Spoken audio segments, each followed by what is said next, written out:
আসসালামু আলাইকুম। আশা করি সবাই ভালো আছেন। আল্লাহ তাআলার অশেষ রহমতে আমিও ভালো আছি। আজ আপনাদের মাঝে আমার গ্রামের বাড়ির পেয়ারা বাগানের ভিডিও শেয়ার করছি। পেয়ারা ফলটি সবারই কম বেশি পছন্দের ফল। পেয়ারাগুলো খেতে বেশ সুস্বাদু এবং ভালো জাতের।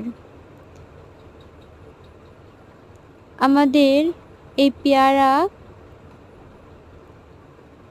গাছটি 12 মাসি এবং আরও কিছু গাছ আছে যেগুলো 12 মাসি না। গাছটিতে অনেক ভালো ফল আসে। যাই হোক, আজ এই পর্যন্তই। সবাই ভালো থাকবেন, সুস্থ থাকবেন এবং আমার ভিডিওটি ভালো লাগলে অবশ্যই আমার চ্যানেলটি সাবস্ক্রাইব করে পাশেই থাকবেন।